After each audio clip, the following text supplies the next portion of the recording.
চুরি করার জন্য। কিন্তু স্যার, ওরা কি করে জানলো যে আমরা আজ এখানে অনুরাগের বাড়িতে ফুটেজ নিতে এসেছি? ওরা কি গত 5 বছর ধরে অনুরাগের উপর নজর রাখছে? হতে পারে, হতে পারে ওরা জেনে গেছে যে সিআইডি খুব তাড়াতাড়ি ওদের কাছে পৌঁছে যাবে। কিন্তু এই কথাটা বুঝতে পারছি না যে জাহ্নবীর মৃত্যুর 5 বছর বাদে এগুলো কেন হচ্ছে। স্যার, যদি জাহ্নবী আর অনুরাগকে যারা মেরেছে তারা একই গ্যাংয়ের হয়, তাহলে এটা ক্লিয়ার হয়ে গেল যে জাহ্নবীকে অন্য কেউ মেরেছে, ভার্গবের এতে কোনো হাত নেই। তার মানে জাহ্নবীকে ভার্গব মারেনি, বাসুও মারেনি। তার মানে কোনো তৃতীয় ব্যক্তি আছে যে এই অন্যায়টা করছে। স্যার, এটা কিন্তু দারুণ ব্যাপার। জাহ্নবীর খুনের কনফেশন একজন করেছে, তার শাস্তি অন্য কেউ ভোগ করছে। আর আমাদের মনে হচ্ছে যে তৃতীয় কোনো ব্যক্তি খুন করেছে, যে কিনা সেই হসপিটালে কাজ করে, সেই হসপিটালে ইনভলভ যেখানে জাহ্নবী কাজ করত। স্যার, ল্যাপটপ খুলে গেছে। খুলে গেছে? Very good. আচ্ছা, এখন সোজা ক্লাউডে যাও, আর 5 বছর আগে হসপিটালের মধ্যে ক্লাউডে যে সমস্ত ভিডিও আর ফটো আছে ওগুলো চেক করো। 5 বছরের পূর্ণ ডেটা পাওয়া গেছে। কিন্তু স্যার, এই ফটোজ আর ভিডিওস থেকে তো ক্রাইমের কোনো লিঙ্ক মনে হচ্ছে না। এক মিনিট, এটা দেখো।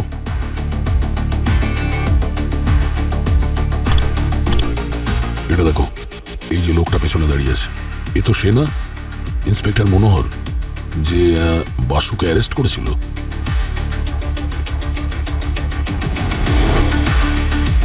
স্যার, ইনি তো মনোহর,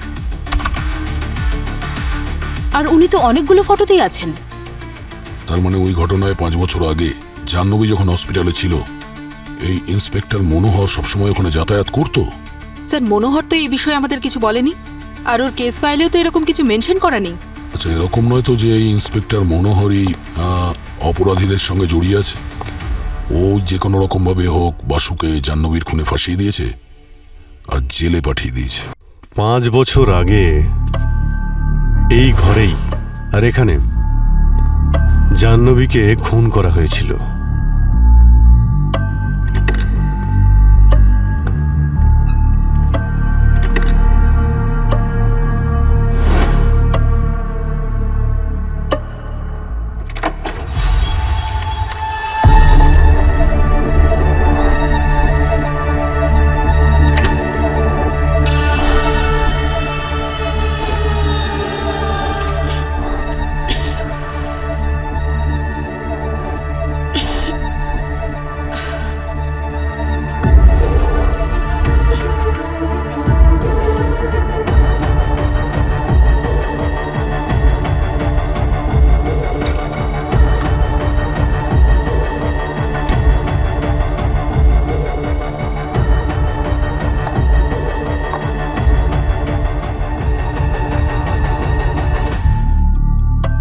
জাহ্নবীর মৃত্যু হয়েছিল ওর গলা কেটে দেওয়ার জন্যে।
জাহ্নবীর খুনে শাস্তি হয়েছিল ওর স্বামী বাসুর যাবজ্জীবন।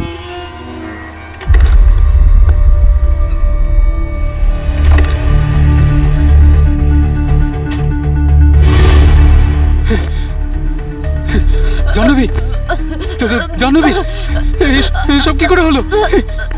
জাহ্নবী, কি করে হলো? জাহ্নবী কি করেছে বলো। যদি এটা পুলিশের হিসাবে ব্রেন শর্ট কেস হয়, খুনি ধরা পড়েছিল এবং তার যাবজ্জীবন জেল হয়েছিল, তাহলে 5 বছর বাদে এই কেসটা আবার কেন ওপেন করা হচ্ছে? হয়তো সেই জন্যই যে জাহ্নবীর আসল খুনির হয়তো বিবেক জেগে উঠেছে, সে এই খুনের দায় স্বীকার করে নেয়। কি? তাহলে এই লোকটা কে যে 5 বছর আগে ঘটে যাওয়া একটা কেসের দোষ নিজের ঘাড়ের উপর নিচ্ছে, আর সেটা তখন যখন এই কেসে ধরা পড়া বা আসামি আগে থেকে এই জেলে বন্দি আছে? আরে অবাক করার বিষয় যে মানুষটা এই খুনের দায় তার নিজের ঘাড়ে নিয়েছে, সে 15 বছর ধরে জেলের ভিতরেই আছে। আরে ভাই, কেন এইরকম অদ্ভুত কেসগুলো মাঝে মাঝে আমাদের কপালেই লেখা থাকে? দয়া এখনো বাকি আছে। যে খুনি এই খুনের দায় নিজের ঘাড়ে নিয়েছে সে কোনো সাধারণ অপরাধী নয়, বরং সে একজন পরিচিত সিরিয়াল কিলার। Serial killer? হ্যাঁ, আর এখন আমাদের এটা খোঁজ নিতে হবে যে জাহ্নবীকে খুন কে করেছে। ওই সিরিয়াল কিলার যে 15 বছর ধরে জেলের ভিতরে আছে, নাকি ওর স্বামী বাসু যে এই খুনের অপরাধে অলরেডি জেলের ভিতরে রয়েছে।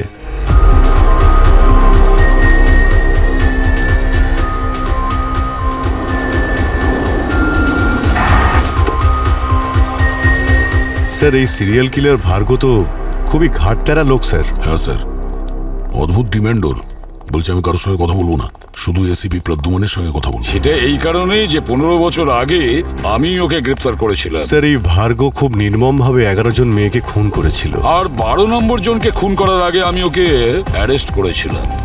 যদি বাকি 11 জনকে বাঁচাতে পারতাম। মনে হচ্ছে এই ভার্গব আমাদের সঙ্গে মাইন্ড গেম খেলছে। এই কনফেশন করবে যে ওই মেরেছে জাহ্নবীকে। দেখি, তোমরা একটা কাজ করো, ওই বাসুর সঙ্গে দেখা করো যে জাহ্নবীর খুনের অপরাধে জেল খাটছে। আমি বরং ভার্গবর সঙ্গে দেখা করি।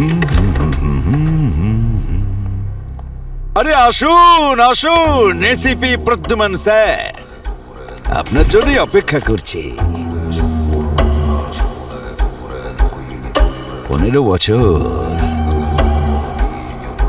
15 বছর কেটে গেছে, কিন্তু এই 15 বছরে আপনি মোটেই বদলাননি। সেই সিংহের মতো হাঁটা চলা আপনার, আর চোখেতে অপরাধীদের জন্য প্রচন্ড ঘৃণা। কি জন্য তুমি আমাকে ডেকেছো? আরে আরে, আপনি তো মনে হচ্ছে ঘোড়ায় জিন চড়িয়ে এখানে এসেছেন, এত তাড়াহুড়ো আপনার। আরে এত বছর পর দেখা হলো, প্রথমে খানিকটা গল্প সল্প হয়ে যাক। সামনের সপ্তাহে তোমার ফাঁসি হতে চলেছে। আজ্ঞে হ্যাঁ, মরার পর যখন আমি ওপরে যাব, আপনার ছেলেকে কোনো খবর দিতে হবে কি, যাকে আপনি গুলি করে দিয়েছিলেন?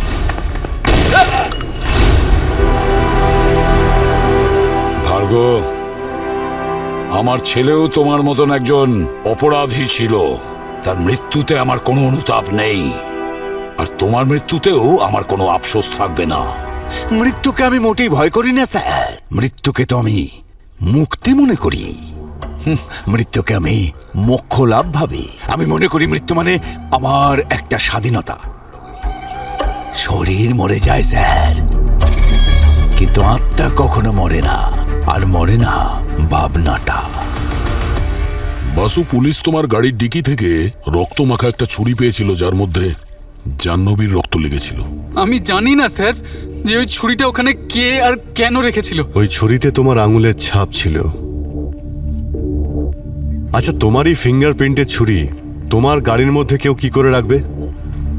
ভার্গব, তুমি কি সত্যিই জাহ্নবীকে খুন করেছিলে, নাকি নিজের ফাঁসির তারিখটা পিছিয়ে দেওয়ার জন্য নাটক করে যাচ্ছ? আমি জানতাম যে আপনার মনে এটাই ঘোরাফেরা করছে, যে জেলের ভেতরে থেকেও আমি 12টা খুন কি করে করলাম। খোঁজ করুন না, আমিও দেখতে চাই সিআইডির ভেতরে সেই ক্ষমতাটা আছে নাকি নেই? জাহ্নবীকে তুমি খুন করেছো কি না সেটা তো আমরা খুঁজে বের করবই, কিন্তু তোমার মৃত্যুর তারিখের সময় 1 মিনিটের জন্যও পিছবে না। এ কথাই ধ্রুব সত্য। আরে চোখে আপনার কালো কাপড় বাঁধা আছে সিপি স্যার, তাই আপনি ভবিষ্যতের কিচ্ছু দেখতে পাচ্ছেন না। আমি হলাম ন্যায় আর আমি হলাম অন্যায়। এটা আমাকে দিয়ে শুরু হয়েছে আর এটা আমাকে দিয়েই শেষ হবে।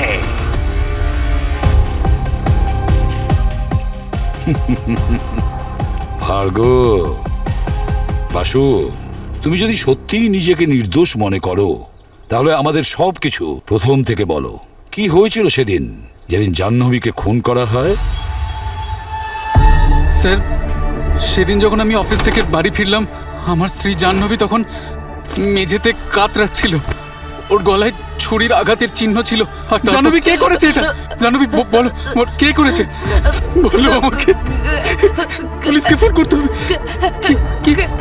ক্যামেরা, কোন ক্যামেরা? কোথায় ক্যামেরা? কে নিয়ে গেছে? হ্যাঁ, কে?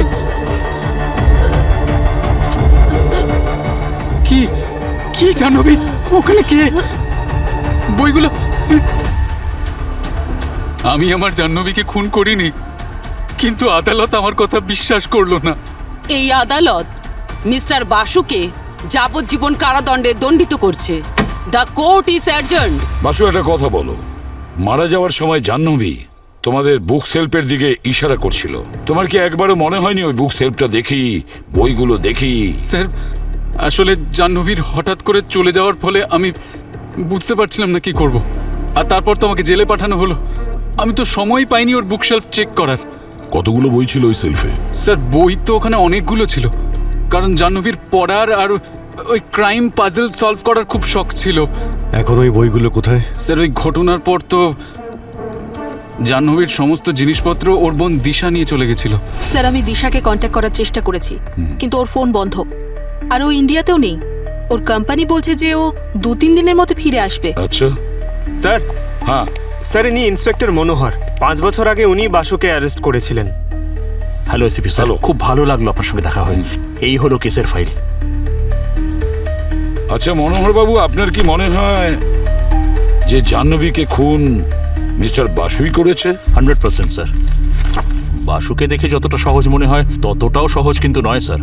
ওর ইনোসেন্ট ফেস দিয়ে জাজ করবেন না। কিন্তু আপনি ওই সিরিয়াল কিলার ভার্গোর কনফেশনের ব্যাপারে নিশ্চয়ই শুনেছেন। ও তো বলছে যে জাহ্নবীকে খুন নাকি ওই করেছে। স্যার, ওই ভার্গোকে বাসুই নিজের জালে জড়িয়েছে, কারণ ভার্গোর 1 সপ্তাহের মধ্যেই ফাঁসি হবে। আর এই সিচুয়েশনে ভার্গো যদি জাহ্নবীর খুনের দায় নিজের কাঁধে নিয়ে নেয় তাহলে বাসু জেল থেকে ছাড়া পেয়ে যাবে। নিজেদের মধ্যে কোনো ডিল নিশ্চয়ই হয়েছে। It's very clear. মনোহর বাবু, আমার মনে হয় আপনি ভার্গোকে ভালো করে চেনেন না। স্যার, আমি ভার্গোর কেস ফাইল ভালো করে পড়েছি।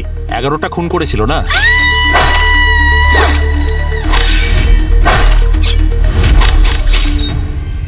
আর 12 নম্বর খুন করার আগে আপনি ওকে ধরেছিলেন। সেগুলো সবই তো এই ফাইলে লেখা আছে, কিন্তু ও 12টা খুন করতে চেয়েছিল কেন সেটা কি আপনি জানেন? না। এই কয়েদির কাছে 12 নম্বরটা খুবই প্রিয়। যেমন বছরে 12 মাস, অ্যাস্ট্রোলজিতে 12টা ঘর, ঘড়িতেও 12টা, রাশিফলের এই 12টা সানশাইন। আর আশ্চর্য ব্যাপার, প্রতি মাসের 12 তারিখেই ও খুন করত রাত্রি 12টার সময়। আর সেটা সবসময় কোনো মেয়েরই যার জন্মদিনও 12 তারিখেই হতো। যেমন ইউনিভার্সে 12 নম্বরটা খুব গুরুত্বপূর্ণ, সেরকম 12টা মেয়েকে খুন করলেও নাকি মোক্ষ লাভ হয়ে যাবে। ও মাই গড, লোকটা তো একদম ম্যানিয়াক। এই রকম পাগলামি। আর এখনও তো জেলের মধ্যেই কনফেশন করেছে যে ও 12 নম্বর খুন 5 বছর আগেই করেছে, জাহ্নবীকে। স্যার, আমার মনে হয় যে ওর 12টা খুন করার পাগলামি এমনভাবে মাথায় চড়ে বসেছিল যে এখন ওর মনে হচ্ছে অলরেডি ও 12 নম্বর খুনটা করেই ফেলেছে, যেটা আদৌ হয়নি। তার মানে আপনি এখন এটাই বিশ্বাস করেন যে জাহ্নবীর খুন বাসুই করেছে, ভার্গো করেনি? একদম স্যার। স্যার, আমি কেসের তদন্ত খুব ভালোভাবে করেছি, নিজের দিক থেকে কোনো খামতি রাখিনি। আপনি চাইলে সমস্ত ফ্যাক্টস চেক করতে পারেন। স্যার, আমি এখন পুলিশ ফোর্স থেকে রিটায়ার করেছি। কিন্তু এই কেসে যদি আমার কোনো সাহায্য লাগে তো please feel free to contact me any time. Thank you very much. Thank you sir, আমি আসি, জয় হিন্দ। আসুন। স্যার, হ্যাঁ, যদি এই ভার্গো যেটা বলছে সেটা সত্যি হয়, তাহলে হতে পারে যে 5 বছর আগে 2020-তেও যে কোনো রকম ভাবেই হোক কিছু সময়ের জন্য জেল থেকে পালিয়েছিল জাহ্নবীকে মারতে। হতে পারে, তাহলে খোঁজ নাও। স্যার, স্যার 2020-তে জাহ্নবী কোনো জেবিশা নামের এক হসপিটালে নার্সের কাজ করত। ওখান থেকে তো কিছু জানতে পারি আমরা। 5 বছর আগে এখানে একজন জাহ্নবী নামে এক নার্স কাজ করত। হ্যাঁ। এই যে, মনে আছে আপনার? আরে আরে এ তো জাহ্নবী, খুবই মিষ্টি মেয়ে ছিল। প্রতিদিন আমার জন্য বাড়ি থেকে খাবার বানিয়ে নিয়ে আসতো। হ্যাঁ। আচ্ছা, কিন্তু আমি তো শুনেছি যে ও মেজাজি টাইপের মেয়ে ছিল। না স্যার, এমন না, এমন না। এটা সত্যি নয়? না না, মানে আমি বলতে চাইছি এই হসপিটালের কোনো রোগীর সঙ্গে বা রোগীর ফ্যামিলির সঙ্গে কোনো স্টাফের সঙ্গে কোনো কি ঝগড়া হয়েছিল? আরে না স্যার, বরং ওকে তো সবাই পছন্দ করত। কিন্তু একজন রোগীর সাথে ওর এমন বন্ধুত্ব হয়ে গিয়েছিল যে ঘন্টার পর ঘন্টা গল্প করত। আচ্ছা, কে ছিল সে? নাম মনে আছে আপনার? না, নাম তো মনে নেই স্যার। কোনো বিশেষ কথা মনে আছে ওই রোগীর বিষয়ে? হ্যাঁ, ওর কাছে একটা ক্যামেরা থাকতো। ক্যামেরা? ক্যামেরাতে কি ছিল? ক্যামেরা? হ্যাঁ, ওর ওই ক্যামেরা দিয়ে নিজের রোগ আর চিকিৎসার বিষয়ে কিছু না কিছু সারাদিন রেকর্ডিং করতেই থাকতো। এই ভার্গোর একটা কথার ওপরেও আমি বিশ্বাস করতে পারছি না। এ মুখে এক রকমের বলে আর কাজে আর এক রকমের। ও আমাদের বলেছে যে জাহ্নবীকে নাকি ওই খুন করেছে, অথচ জাহ্নবীর মৃত্যু না 12 তারিখ হয়েছে, না রাত্রি 12টার সময় হয়েছে, এমনকি জন্মদিনেও হয়নি। অথচ ও যে 11টি মেয়েকে খুন করেছে তাদেরকে রাত্রি 12টার সময় 12 তারিখে তাদের জন্মদিনে খুন করেছে। একদম ঠিক বলছো। আরো একটা কথা, যে 11টা মেয়েকে মেরেছে সবার সানসাইন ছিল আলাদা আলাদা। শুধু ক্যাপ্রিকন রাশির মেয়েকেও মারেনি, আর জাহ্নবী তো স্করপিও ছিল। দেখো, একই রাশির 2টি মেয়েকে মারা, সাধারণত সিরিয়াল কিলাররা মার্ডারের ধরন তো চেঞ্জ করে না, কিন্তু এ কেন এর মার্ডার প্ল্যান চেঞ্জ করলো? সেটাই তো শাহরুখে, এই যে ভার্গো আছে না, অন্য কারোর অপরাধ নিজের মাথায় চাপাচ্ছে। কিন্তু কেন কেন নিজের সঙ্গে চ্যালেঞ্জ নিচ্ছে ও? কিছু না কিছু গোলমাল আছে শাহরুখে, নিশ্চয়ই কিছু না কিছু গোলমাল আছে। স্যার, হ্যাঁ স্যার, ওই জেবিশা হসপিটাল থেকে পেশেন্টদের ডেটাবেস নিয়ে এসেছি, পঙ্কজকে দিয়েছি। খুব তাড়াতাড়ি জানতে পারা যাবে ওই ডকুমেন্টারি তৈরি করা পেশেন্টটা কে ছিল, যার সঙ্গে জাহ্নবীর খুব গভীর বন্ধুত্ব হয়। স্যার, জেলে ভার্গো অন্যান্য কয়েদিদের একটু অন্যরকম গল্প শোনাচ্ছে। ও বলছে যে 5 বছর আগেও জেল থেকে বাইরে বেরিয়েছিল আর কোনো জাহ্নবী নামের মেয়েকে খুন করেছিল। স্যার হসপিটালের ডেটাবেসে যে নেম লিস্ট পাওয়া গেছে তার মধ্যে একজনের নাম অনুরাগ, ডকুমেন্টারি ফিল্ম মেকারও। এটা ওর ছবি, সোশ্যাল মিডিয়া থেকে পেয়েছি। অনুরাগ, সিআইডি। জাহ্নবীর বিষয়ে কিছু জানার ছিল। জাহ্নবী বিষয়ে আপনি আমাকে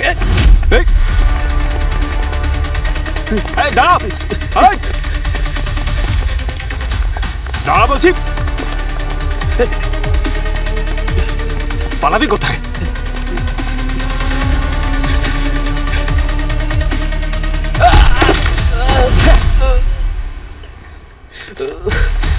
কিরে, সিআইডির নাম শুনে পালাচ্ছিস?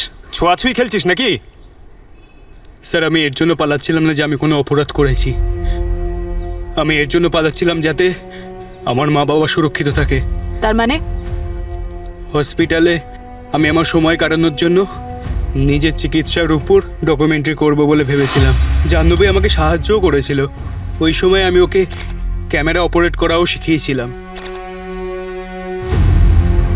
জাহ্নবী ব্যবহার কয়েকদিন পর বেশ পাল্টে গেল। খুব অদ্ভুত বিহেভ করতো, সবসময় চিন্তা, ভয়, হতাশ। হয়তো ও কোনো প্রবলেমে ছিল। কিরকম প্রবলেম? আমি ওকে অনেক জিজ্ঞেস করেছিলাম, কিন্তু হঠাৎ আমার সঙ্গে কথা বলাই বন্ধ করে দিল। উল্টে এমন একটা বিহেভ করা শুরু করলো যেন ও আমাকে চেনেই না। আরে জাহ্নবী, জাহ্নবী এটা দেখো, জাহ্নবী, আরে আমার কথাটা শোনো। একদিন হঠাৎ ঘুম থেকে উঠে দেখি আমার ব্যাগের মধ্যে ক্যামেরাটা নেই। আরে আমার ক্যামেরা, নার্স, ভেবেছিলাম চুরি হয়ে গেছিল, কিন্তু দুদিন পর জানতে পারলাম যে জাহ্নবী মারা গেছে। তাহলে তোমার হারিয়ে যাওয়া ক্যামেরার জন্য পুলিশে রিপোর্ট করোনি কেন? রিপোর্ট করেছিলাম ম্যাম, নিশ্চয়ই করেছিলাম, কিন্তু ওই রাতে দুজন লোক আমার ঘরে অ্যাটাক করেছিল। ওরা মাস্ক পরে এসেছিল, ওরা আমাকে খুব মেরেছিল, প্রচণ্ড মেরেছিল। মা বাবার ঘরের ফুটেজও দেখিয়েছিল, যেখানে একটা মাস্ক পরা লোক বন্দুক নিয়ে হাতে দাঁড়িয়ে আছে। ওরা আমাকে হুমকি দিয়েছিল, যদি আমি আমার ক্যামেরা বা জাহ্নবীর বিষয়ে কাউকে কিছু বলি, তাহলে আমার আগে আমার মা বাবাকে মেরে ফেলবে।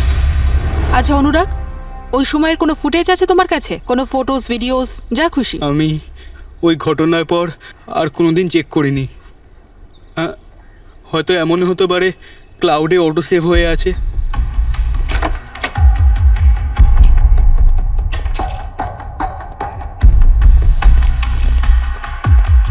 ল্যাপটপ এখানেই আছে, বের করে দিচ্ছি।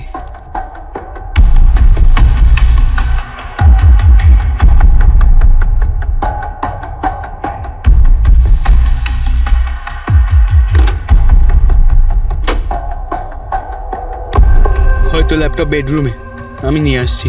আমিও যাচ্ছি। শিওর।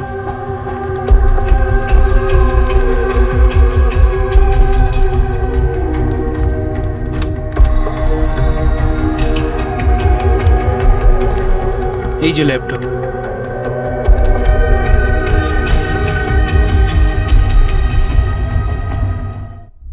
লাইট অফ হলো কেন? আমি জানি না ম্যাম। ইলেকট্রিক বিল দাও না নাকি?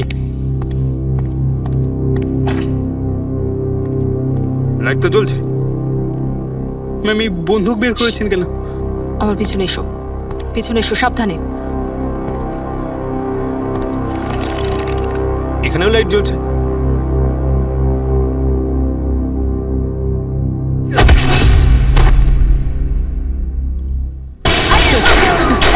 অনুরাগ সরে যাও।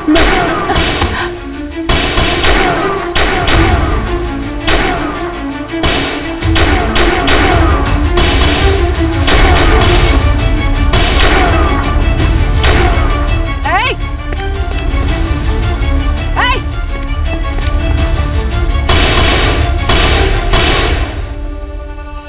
Pankaj, Pankaj, Pankaj,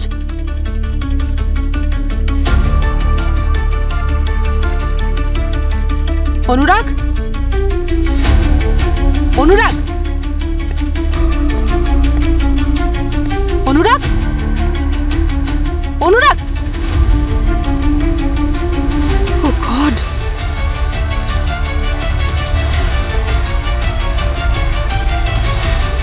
Oh God! He's dead.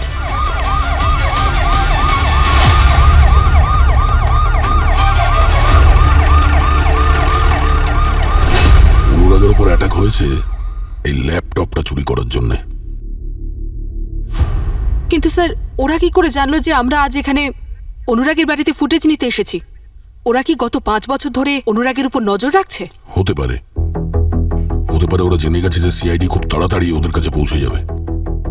কিন্তু এই কথাটা বুঝতে পারছি না যে জাহ্নবীর মৃত্যুর 5 বছর বাদে এগুলো কেন হচ্ছে। স্যার, যদি জাহ্নবী আর অনুরাগকে যারা মেরেছে তারা একই গ্যাংয়ের হয়, তাহলে এটা ক্লিয়ার হয়ে গেল যে জাহ্নবীকে অন্য কেউ মেরেছে।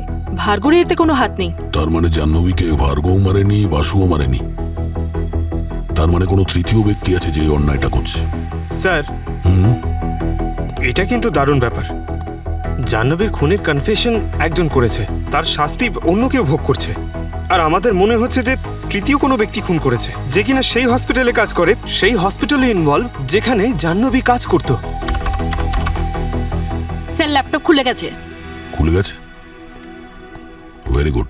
আচ্ছা, এখন সোজা ক্লাউডে যাও, আর 5 বছর আগে হসপিটালের মধ্যে ক্লাউডে যে সমস্ত ভিডিও আর ফটো আছে ওগুলো চেক করো।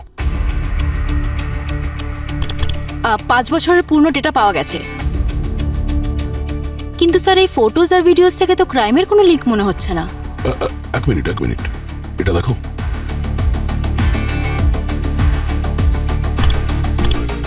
এটা দেখো, এই যে লোকটা পেছনে দাঁড়িয়ে আছে, এ তো সে না? এ ইন্সপেক্টর মনোহর যে বাসুকে অ্যারেস্ট করেছিল?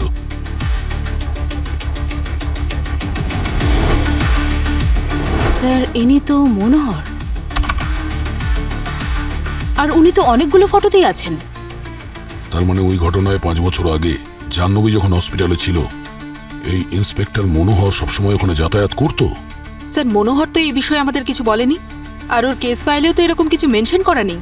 আচ্ছা, এরকম নয় তো যে এই ইন্সপেক্টর মনোহরই অপরাধীদের সঙ্গে জড়িয়ে আছে? ও যে কোনো রকম ভাবে হোক বাসুকে জাহ্নবীর খুনে ফাঁসিয়ে দিয়েছে আর জেলে পাঠিয়ে দিয়েছে।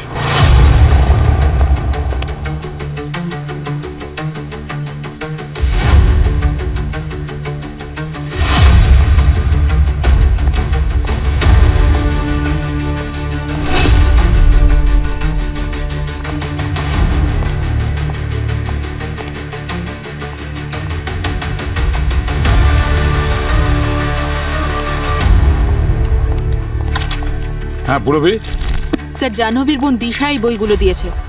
ও জাহ্নবীর বুক কালেকশন রেখে দিয়েছিল। আচ্ছা, মারা যাওয়ার আগে জাহ্নবী বইয়ের দিকে আঙুল দেখিয়েছিল। মনে হচ্ছে কোনো না কোনো সূত্র লুকিয়ে আছে যা কিনা এই বইগুলোর মধ্যে জাহ্নবীর মৃত্যু কানেক্টেড।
স্যার এই বইটাতে পেপারটা পেলাম, এটাই কিছু কোড লেখা আছে মনে হচ্ছে।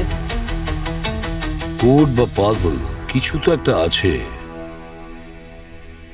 স্যার, এই বাসু বলেছিল যে জাহ্নবীর মিস্ট্রিজ আর এই পাজল সলভ করার খুব শখ ছিল। তাহলে মরার আগে যে ইশারা করেছিল সেটা এই পাজলের দিকে ইশারা করছিল না তো? Simple math sir. এই ব্যানারি আর ডেসিবেল নাম্বারের কম্বিনেশন আছে স্যার। আচ্ছা, আরে ভাই, ওই শ্রেয়াকে আমি স্কুলে পড়াতাম না ভাই, একটু আধটু আমিও শিখেছি।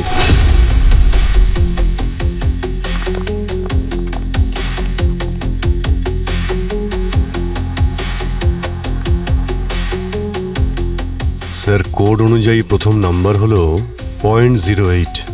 0.08 means S. 0.4 0.4 means E.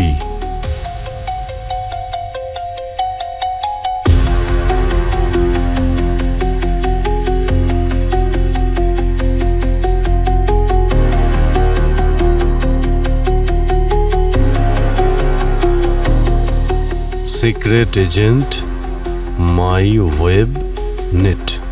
Secret agent my web net? কি হতে পারে এটা?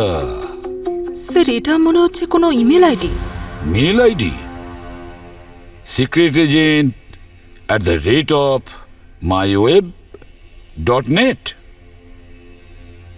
অভিজিৎ, আরো কিছু নাম্বার আছে না? হ্যাঁ স্যার, এই কিছু নাম্বার মাইনাসেও আছে। এই যে secret agent my web net লেখা আছে, এইগুলোকে আমি সেট করছি মাইনাসে। 1 2 3 4 5 6 7 8 লেটারে লিখলে dean, D -14।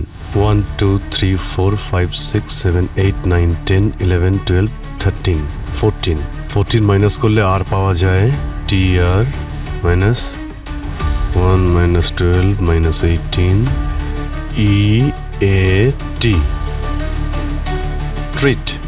Treat? TREAT, treat. এটা আবার এই মেল আইডির পাসওয়ার্ড নয় তো? secretagent@myoweb.net, password TREAT। স্যার এখানে তো অনেকগুলো ছবি আর ভিডিওস আছে। এই দেখুন স্যার, প্রথম ভিডিও।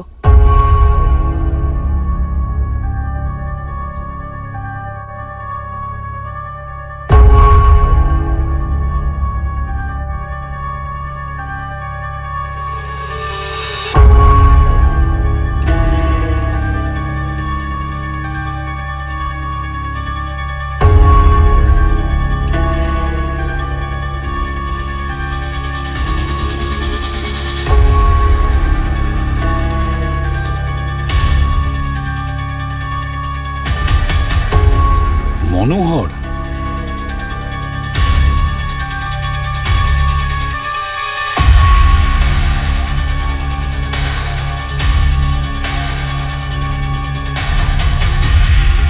ইনি ডক্টর হেমন্ত, এই হসপিটালে সব থেকে সিনিয়র ডক্টর।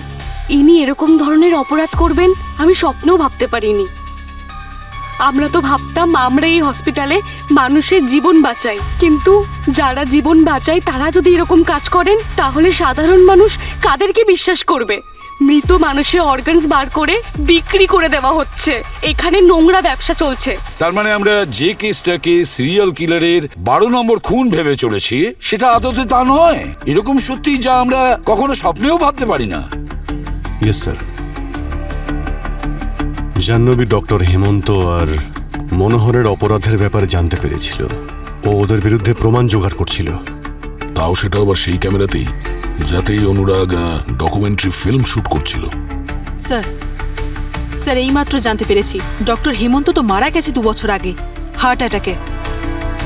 মাই গড, ডক্টর হেমন্ত মারা গেছেন?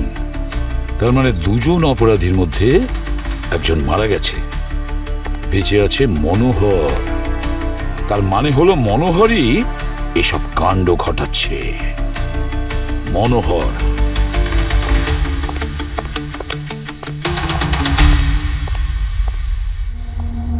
ড্যানি, ড্যানি, আমার কাজ হয়ে গেছে?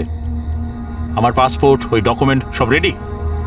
ড্যানি, ড্যানি জবাব কেন দিচ্ছ না? আমি তোমায় বলেছিলাম না আমাকে এই দেশ ছেড়ে তাড়াতাড়ি পালাতে হবে? বলেছিলাম না তোমায়?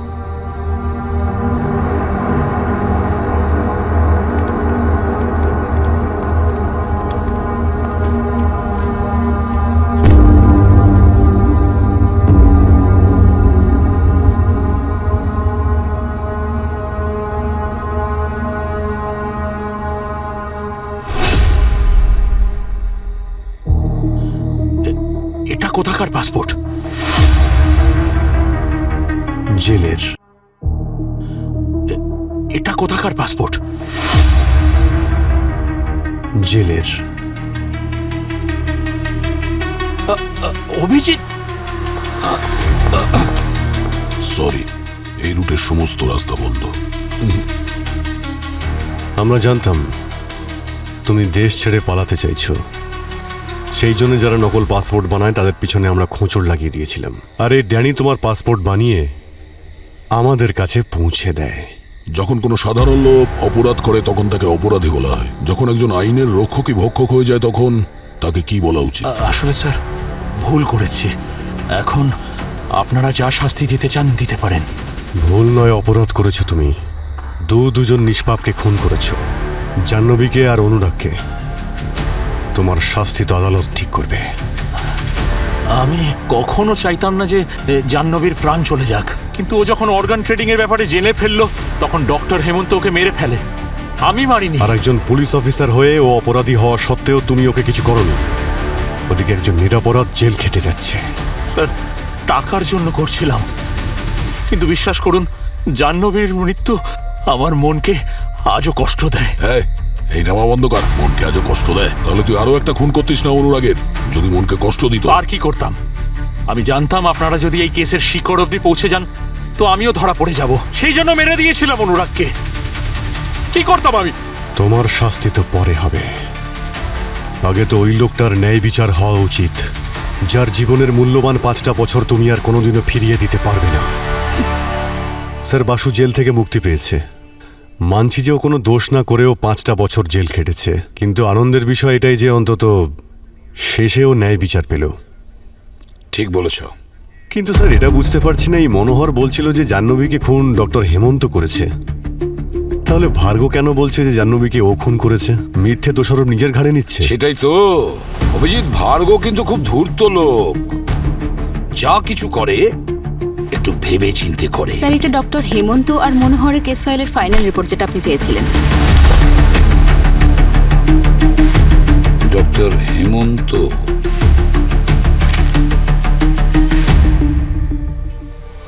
মাই গড, কি হচ্ছে স্যার? কি আছে এই ফাইলে? দয়া, ডক্টর হেমন্তর স্ত্রীর নাম কি জানো? কে? বাসুকে যাবজ্জীবন কারাদণ্ডের হুকুম দেওয়ার জাজ কল্পনা। এই আদালত মিস্টার বাসুকে যাবজ্জীবন কারাদণ্ডে দণ্ডিত করছে। জাজ কল্পনা? হ্যাঁ, হতে পারে স্যার এই ইন্সপেক্টর মনোহর আর ডক্টর হেমন্তর সঙ্গে জাজ কল্পনা অর্গান র্যাকেটসের সঙ্গে যুক্ত ছিল। হতে পারে অভিজিৎ। মাই গড, যে 11টা মেয়েকে মেরেছেও সবার সানসাইন ছিল আলাদা আলাদা। শুধু ক্যাপ্রিকন রাশির মেয়েকেও মারেনি। তাহলে এটা ছিল ভার্গব প্ল্যান। আর স্যার, ভার্গব আর জাজ কল্পনা কি সম্পর্ক এদের মধ্যে? আচ্ছা, জাজ কল্পনা কি এই ভার্গবকেও শাস্তি দিয়েছিল? দয়া, ভার্গবর 12 নম্বর ভিকটিম জাহ্নবী কখনো ছিলই না। তাহলে কে স্যার? ভার্গবর 12 নম্বর ভিকটিম ছিল জাজ কল্পনা। হোয়াট? হ্যাঁ, জাজ কল্পনার জন্মদিন 12ই জানুয়ারি। ওনার সানসাইন হলো ক্যাপ্রিকন, আর ক্যাপ্রিকন সাইনের মহিলাই ভার্গবর 12 নম্বর ভিকটিম। কিন্তু 12 তারিখ তো কালকে স্যার। স্যার, এই ভার্গব তার প্রত্যেকটা ভিকটিমকে 12টার সময় মারে। 11টা তো বেজে গেছে স্যার। তার মানে আর 1 ঘন্টার মধ্যেও জাজ কল্পনাকে মার্ডার করবে। অবনী, ফোন করো কল্পনাকে। Yes sir.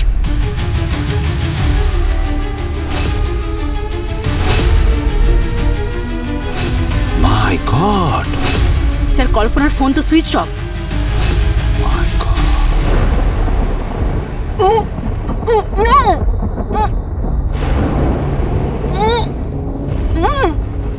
আমি হলাম ন্যায় আর আমি হলাম অন্যায়। এটা আমাকে দিয়ে শুরু হয়েছে আর এটা আমাকে দিয়েই শেষ হবে। কিন্তু স্যার, যদি কল্পনা ক্যাপ্রিকন হয়েও থাকে, এদিকে তো ভার্গব তো জেলের ভেতরেই আছে, তাহলে সে নিজের 12 নম্বর ভিকটিমকে কি করে মারবে? বাসুর মাধ্যমে।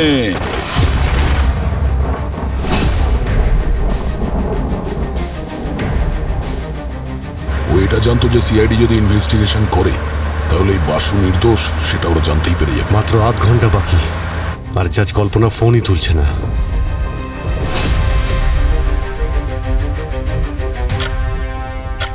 বারোটা বাজতে আর কিছুক্ষণ দেরি আছে কল্পনা ম্যাডাম। সত্যি আপনার জন্মদিন আপনার জন্য স্মরণীয় হয়ে থাকবে।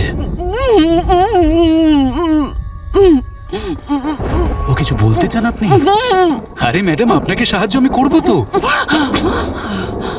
বলুন ধর্মাবতার, আপনার কোনো শেষ ইচ্ছে নেই তো? প্লিজ আমাকে ক্ষমা করে দাও।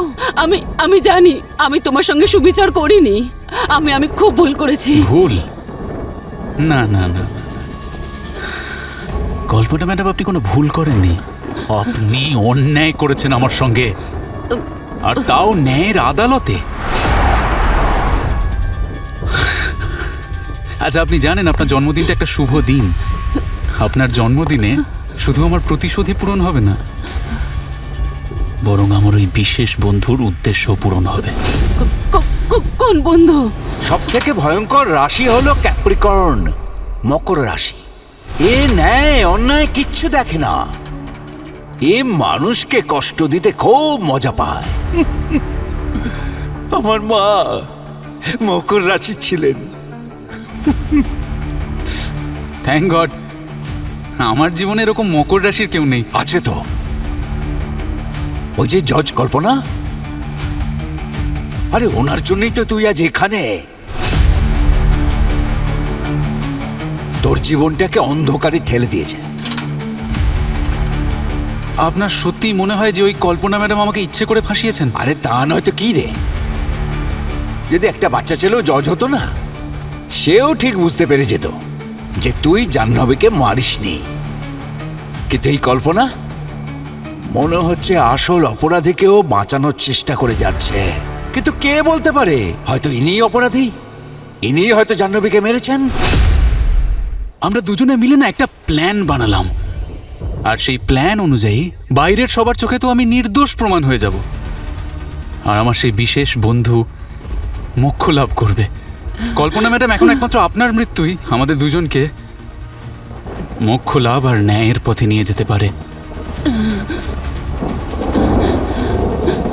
আর জাহ্নবীও এটা জেনে খুব খুশি হবে, জানেন, যে ওর দোষীরা অবশেষে শাস্তি পাচ্ছে, আর তাও আমার হাতে। Happy birthday Kalpana madam. না, happy birthday to you, please. Happy birthday to you.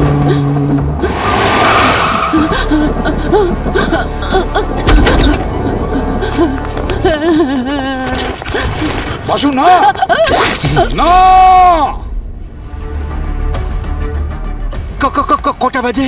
এই শুয়ে পড়, এখনো ফাঁসির অনেক দেরি আছে। এ হাবিলদার, তাড়াতাড়ি টাইমটা বল, না হলে ওপরে গিয়ে খারাপ পাত্তা হয় না তোর গাড়ি চাপবো। 1টা বাজে। আমার উদ্দেশ্য সফল হয়েছে। এ ভার্গ, চল বাইরে আয়, তোর সঙ্গে কেউ দেখা করতে যায়।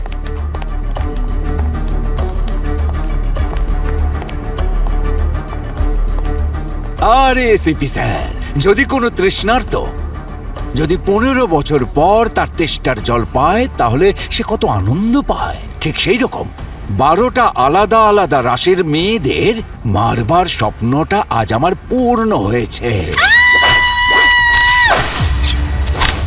তো আপনি হয়তো এটা জানতে চাইবেন যে আমি এসব কি করে করলাম। গল্পটা শুরু হয়েছিল সেই দিন যেদিন আমাকে জেল থেকে হসপিটালে নিয়ে যাওয়া হয়েছিল রেগুলার চেকআপের জন্য। আর ওই হসপিটালে আমি বাসুকে দেখতে পাই।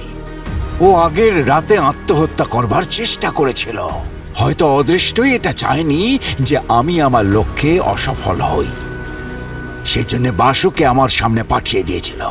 অন্ধকে যেমন জ্যোষ্ঠী তার পথ দেখায় সাহায্য করে, ঠিক সেই রকম ভাবে বিখ্যাত জজ কল্পনার উপর আমার নজর পড়ল। বাসুর বেডের সামনে জেলারের সাথে কিছু কথা বলছিল। আমার একটা খটকা লাগলো। আমি ভাবলাম, এত বড় একজন জাজ এখানে কি করছেন একটা কয়েদির কাছে? হঠাৎ করেই কল্পনার ফোনটা বেজে ওঠে। ব্যাগ থেকে ফোনটা বার করার সময় তার আইডেন্টিটি কার্ডটা মাটিতে পড়ে যায়। আর আমার দৃষ্টি ওর জন্মদিনের তারিখের ওপর পড়ে, 12ই জানুয়ারি 1969, মানে ক্যাপ্রিকন।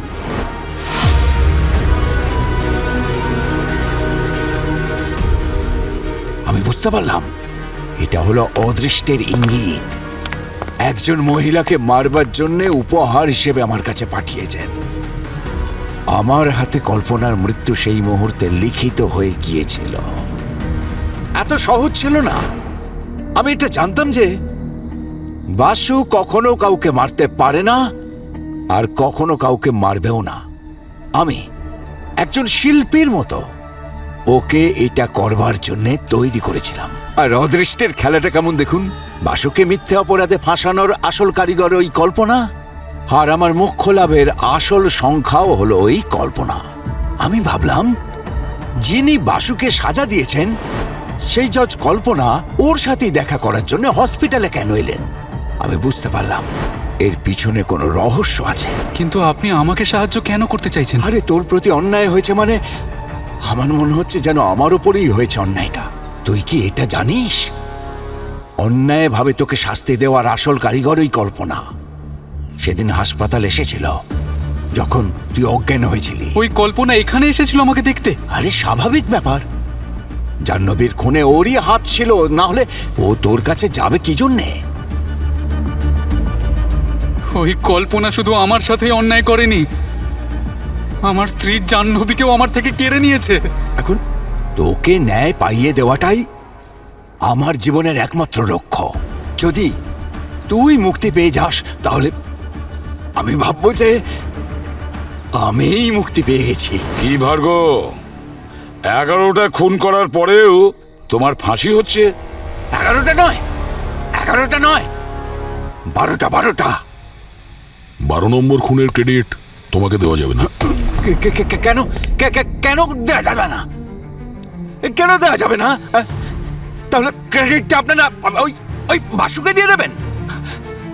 আরে শরীরটা তো ওর ছিল, কিন্তু আত্মাটা তো আমার ছিল, তাই ক্রেডিটটা আমারই পেয়ে যাওয়া উচিত। কি ঠিক কিনা? ভার্গব, জাজ কল্পনা বেঁচে আছেন।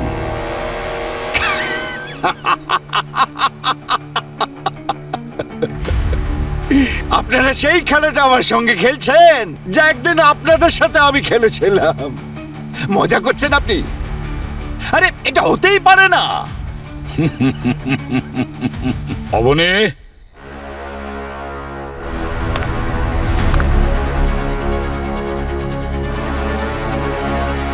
বাসু, তুই আমার কাজটা সম্পূর্ণ করিসনি? মিস্টার ভার্গব, আমি আপনার কাজটা সম্পূর্ণ করতে গেছিলাম, কিন্তু বাসু, এই পাগলামো ছাড়ো। এই সবে তোমার নতুন জীবন শুরু হলো, কেন আবার ওই জেলের ভেতরে যেতে চাইছো? নির্দোষ হয়েও 5 বছরের শাস্তি ভোগ করেছি আমি। চলবে আর একটা খুন, আজ তো একে মারবই আমি। না বাসু, না। অন্যায় কাজকে বাধা দেওয়ার জন্যই কিন্তু জাহ্নবী জীবন দিয়েছে। প্লিজ তুমি কোনো ভুল কাজ করে ফেলো না। আরে স্যার, এই সমস্ত লোকেদের জন্যই তো আমার জাহ্নবী মরে গেছে। তো যদি এদের সাথে কোনো অন্যায় হয়, স্যার আমার কিচ্ছু এসে যায় না তাতে। বাসু জাহ্নবী মারা যাওয়ার আগে তোমার জন্য একটা ভিডিও মেসেজ রেখে গেছে, তুমি দেখতে চাও?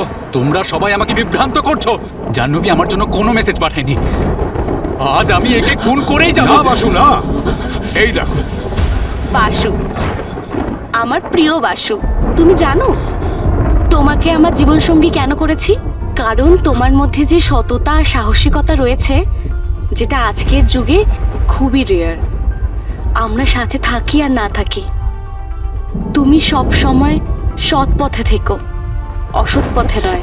Please, I am sorry, please, sorry. এখন আমি যাই।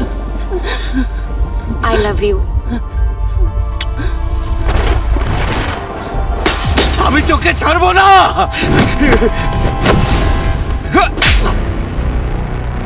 ভার্গব, তুমি ন্যায় অন্যায় বিচার করার কেউ না। পৃথিবীতে সবকিছু শুরু হয় সত্যি দিয়ে আর শেষও হয় সত্যি দিয়ে, বুঝেছো? কাউকে মেরে ফেলা কারো জীবনের উদ্দেশ্য হতে পারে না। তুমি অসুস্থ। আর তোমাকে কোন ডাক্তার বলেছিল যে 12টা আলাদা আলাদা রাশির মেয়েকে মারলে তুমি মোক্ষ লাভ করবে? আমার মা একজন খুব বড় মাপের অ্যাস্ট্রোলজার ছিলেন। সারা জীবন তিনি আমার জন্ম মুহূর্তটার কথা ভেবে খুবই দুশ্চিন্তার মধ্যে কাটাতেন। তিনি আমাকে বলেছিলেন যে 12টা আলাদা আলাদা রাশির মেয়েকে মারার পরেই আমি জন্ম মৃত্যুর চক্রব্যূহ থেকে মুক্তি পেয়ে যাব। উনি বেঁচে থাকতে কখনো এই বিষয়টাকে খুবই সিরিয়াসলি নিইনি, কিন্তু উনি মারা যাবার পরে নানা সমস্যার পাহাড় আমার মাথায় চেপে বসলো। তারপর আমি মায়ের বলা সেই কথাগুলোর মানেটা অনুভব করলাম। ভার্গব, এই জন্যই লোকে বলে মা বাবার দেওয়া আদর্শ আর শিক্ষায় মানুষের জীবন সুন্দর হয়ে ওঠে। কিন্তু আফসোসের কথা যে তোমার মায়ের দেওয়া অন্ধবিশ্বাসকে ভর করে তুমি এমন পথে চালিত হয়েছিলে যেখানে কোনো মোক্ষ লাভ হয় না, শুধু ফাঁসিই হয়।